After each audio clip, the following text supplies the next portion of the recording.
Welcome student. आज हम अपने 9th क्लास का सेकंड लेक्चर शुरू कर रहे हैं। तो लास्ट टाइम आपने क्या पढ़ा था कि मैटर क्या होता है और इसकी प्रॉपर्टीज़ क्या क्या थी। नॉर्मली हमने कितने तरीके का मैटर पढ़ रखा है, तो आज हम पढ़ेंगे states of matter. Actually type of matter की जगह स्टेट ऑफ मैटर ज़्यादा बढ़िया वर्ड है आपका। State of matter basically 3 kinds का आपने पढ़ना है: सॉलिड, लिक्विड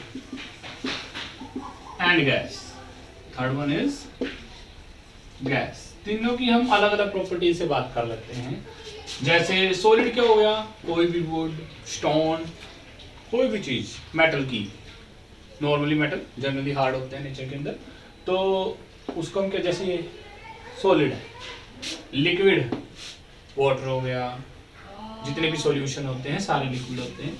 और गैस H2CO2। और तो सॉलिड की हम बारी बारी से इनको बात करते हैं। एक्चुअली हम इनके एक डिफरेंस पढ़ लेते हैं सॉलिड, लिक्विड और गैस के बीच में, जो कि ये रहा।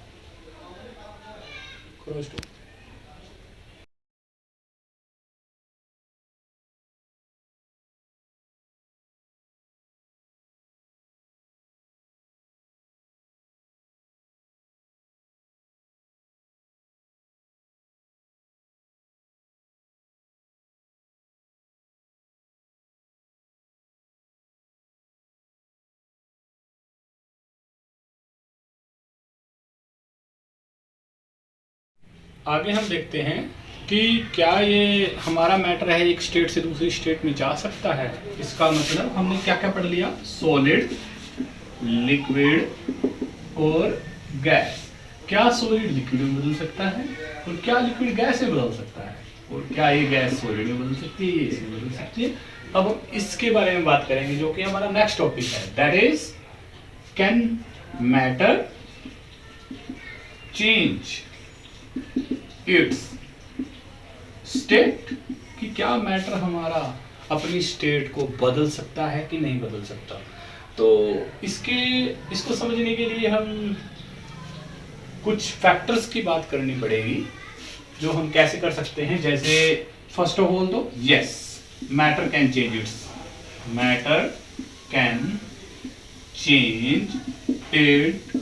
It's state. कि मैटर जो है हमारा अपनी स्टेट को बदल सकता है।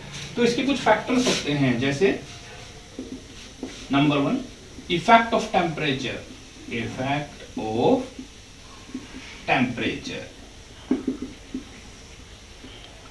जैसा कि आपने अभी पीछे देखा था इस वीडियो में कि सॉलिड जो होते हैं उनके मॉलिक्यूल्स क्या हैं, बिल्कुल पास पास होते हैं, क्लोज पैक्ड होते हैं। ये हमारा सॉलिड हो गया। इसका मतलब इनके बीच में स्ट्रॉन्ग इंटरमोलिक्यूलर फोर्स है। इंटर मतलब बीच का, मोलिक्यूलर मतलब मॉलिक्यूल्स के, कि मॉलिक्यूल्स के बीच में जो फोर्स है बहुत ज्यादा स्ट्रॉन्ग है। अगर हम इनका टेम्परेचर बढ़ाते हैं, टेम्परेचर बढ़ाने का मतलब इसको हम हीट दे रहे हैं। हीट देने का मतलब एनर्जी दे रहे हैं। एनर्जी दे रहे हैं तो इनके बीच का ये जो फोर्स है वो वीकअप होगा, और जैसे ही इससे ज्यादा एनर्जी हमने दे दी तो ये ब्रेकअप हो जाएगा। और ब्रेकअप हो जाएगा तो क्या होगा? इनके बीच की डिस्टेंस बढ़ जाएगी, और सॉलिड किस में बदल जाएगा? लिक्विड में बदल जाएगा। और फर्दर मोर, अगर हम इसको और ज्यादा गर्म करें तो लिक्विड किस में बदल जाएगा? गैस में बदल जाएगा। तो इफेक्ट ऑफ टेम्परेचर में हम क्या लिखेंगे? With the rise of temperature,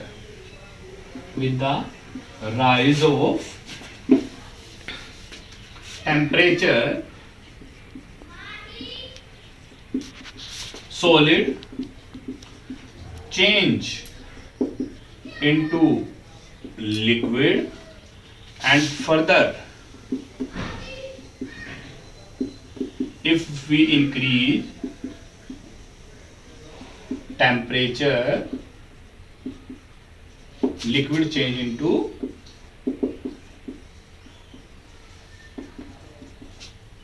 gaseous state। मतलब क्या है इसका?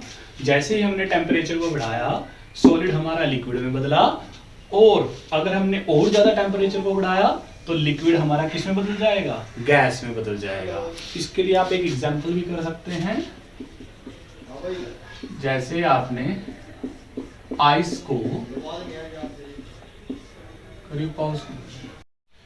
ओके स्टूडेंट, इसी चीज को समझने के लिए हम क्या करते हैं, आइस क्यूब्स लेते हैं।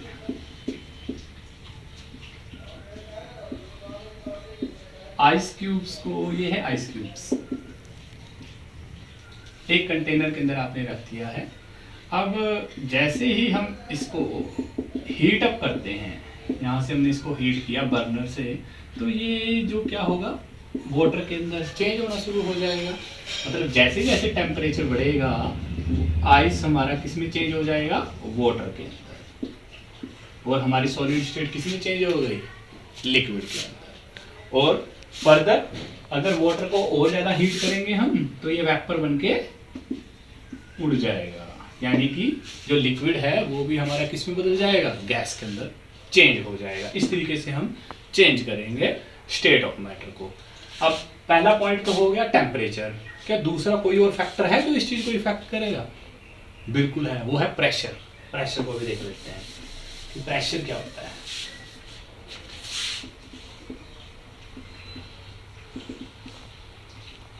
प्रेशर भी एक इम्पोर्टेंट रोल प्ले करता है इस चीज में। जैसे सपोज करो आपने एक कंटेनर के अंदर क्या ली, कोई गैस मॉलिक्यूल को फिल अप कर दिया, और ऊपर से आप क्या करेंगे, इस पिस्टन को, एक पिस्टन आपने लगा दिया है और इसको ऊपर से नीचे की ओर प्रेस कर रहे हैं। नीचे की ओर प्रेस कर रहे हैं तो क्या होगा, थोड़ा जूम करके इसको देखते हैं। जैसे एक मॉलिक्यूल ये है, एक मॉलिक्यूल ये है, इनको आप देख रहे हैं ऐसे, तो ये जो डिस्टेंस है ये क्या होने लग जाएगी, कम होने लग जाएगी, ऐसे कंप्रेस होने लग जाएगी ये चीज। और जैसे ही ये थोड़े थोड़े पास आए तो क्या होगा कि जो बीच की इंटरमोलिक्यूलर डिस्टेंस है दो मॉलिक्यूल के बीच की, वो कम हो जाएगी। और गैस के अंदर ये चीज ज्यादा होती है और लिक्विड के अंदर ये चीज कम होती है। तो हमारा जो गैस है वो किसके अंदर चेंज हो जाएगा, लिक्विड के अंदर चेंज हो जाएगा। तो with the rise or increase of pressure, gas change into liquid state। Gas किस में बदल जाएगी, लिक्विड स्टेट में बदल जाएगी। तो ये दो इंपॉर्टेंट फैक्टर है हमारे, एक टेम्परेचर और एक हमारा प्रेशर हो गया। तो आप इसको भी अच्छे से लिख ले, ये गैस है और ये आपने प्रेशर ऊपर से नीचे की ओर अप्लाई किया है इसके अंदर, तो हमारी गैस किस में चेंज हो जाएगी, लिक्विड स्टेट के अंदर चेंज हो जाएगी। ओके स्टूडेंट, इसमें देखिए आप इस पिक्चर के अंदर जब भी कोई लिक्विड सॉलिड के अंदर बदलेगा तो उसको फ्रीजिंग बोल लेंगे, और जब भी कोई सॉलिड लिक्विड के अंदर बदलेगा तो मेल्टिंग बोल लेंगे। सिमिलरली अगर कोई सॉलिड डायरेक्टली गैस के अंदर बदलता है तो उसको सब्लिमेशन बोल लेंगे, और अगर गैस सॉलिड में बदलती है तो उसको डिपोजिशन बोल लेंगे। सिमिलरली अगर कोई लिक्विड वेपर में बदलेगा तो एवोपरेशन बोल लेंगे, और अगर गैस से लिक्विड में बदलेगा तो कंडेंसेशन बोल लेंगे। इसके बाद हम देखते हैं कि कुछ इंपॉर्टेंट टर्म्स हैं हमारे पास, जैसे melting point.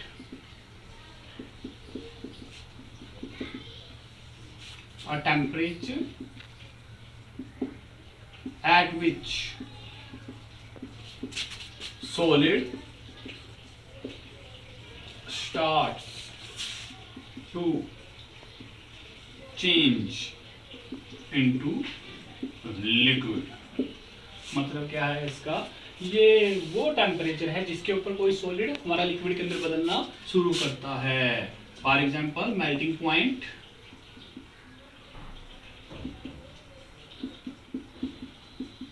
For ice is 0 degree Celsius, और इसको आप 273.15 केल्विन भी लिख सकते हैं। ये स्केल ऑफ टेम्परेचर अभी हमने एक टॉपिक पढ़ना है हल्का सा, इसके बारे में भी हम जान लेंगे। पहले हमने पढ़ा मेल्टिंग पॉइंट और temperature at which solid starts to change into liquid, कि सॉलिड हमारा लिक्विड के अंदर बदल जाएगा।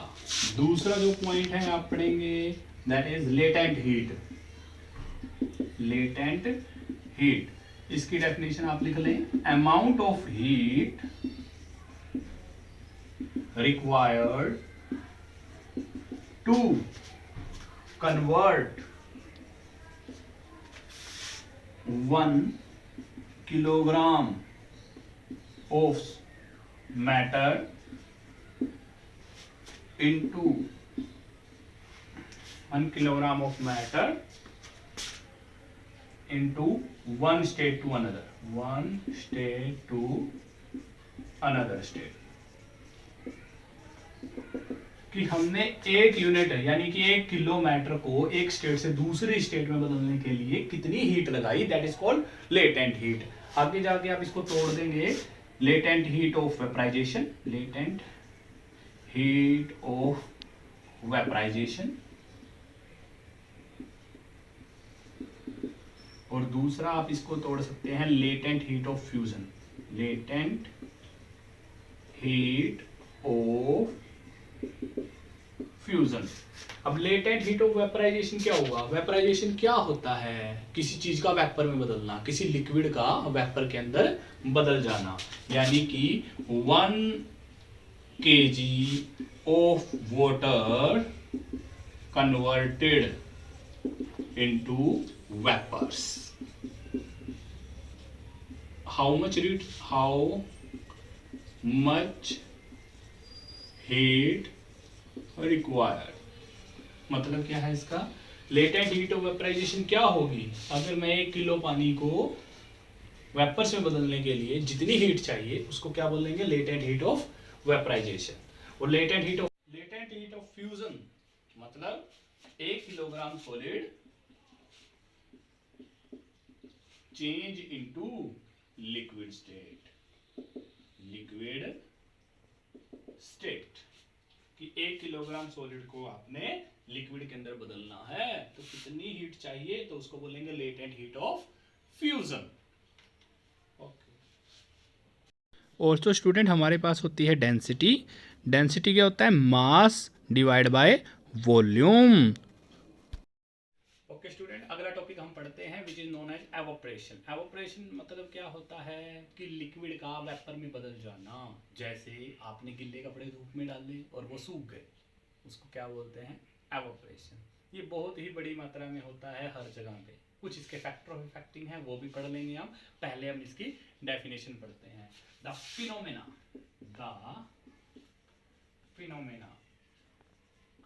ऑफ कन्वर्टिंग या conversion of liquid state into gases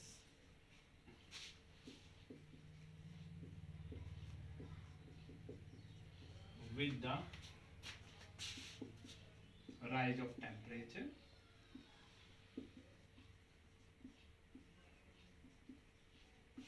below the boiling point of liquid। मतलब क्या है इसका? The phenomena. फिनोमेना क्या होता है? क्रियाकलाप, जो सी क्रिया हो रही है, गतिविधि। कन्वर्जन, जिससे बदलाव होता है। लिक्विड का गैस में बदलना टेम्परेचर के बढ़ने के साथ, और below the boiling point of liquid, कि इतना भी ज्यादा गर्म नहीं कर देना कि बॉइलिंग पॉइंट से ज्यादा हो जाए, कि वो बोलने ही लग जाए। मतलब क्या है? लिक्विड का गैस में बदल रहे हैं बिलो द बॉइलिंग पॉइंट। अभी बॉइलिंग पॉइंट क्या होता है? Amount of temperature at which liquid or matter start boiling, उबलने लगे। वाटर का कितना होता है? 100 डिग्री सेल्सियस। 100 डिग्री सेल्सियस पे वाटर जो है वो बॉयल अप होना शुरू हो जाता है। अब इसके कुछ फैक्टर अफेक्टिंग है।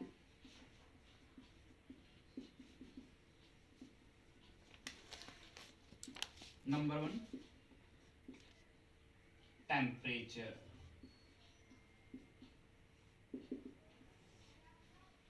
As temperature increase, evaporation also increase। कि जैसे जैसे टेम्परेचर बढ़ा एवोपरेशन भी बढ़ जाएगा। जैसे कम टेम्परेचर पे क्या होगा, सर्दियों के अंदर जो है कपड़े देरी से सूखते हैं और गर्मियों के अंदर जल्दी से सूख जाते हैं। ठीक है। दूसरा जो फैक्टर है area. As area increase, evaporation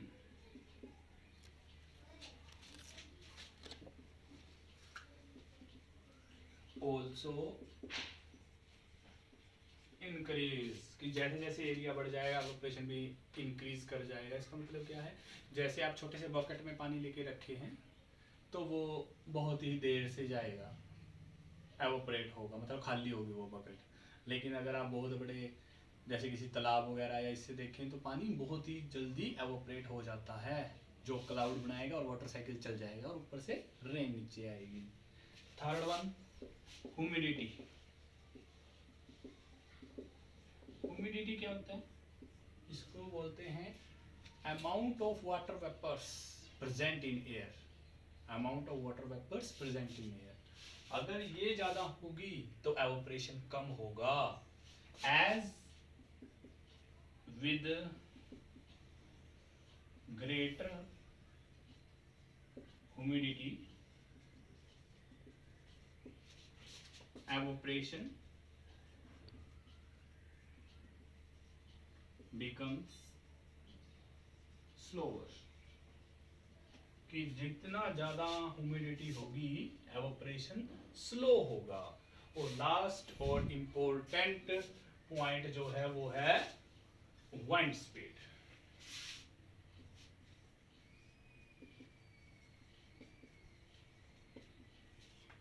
wind speed, as wind speed increase,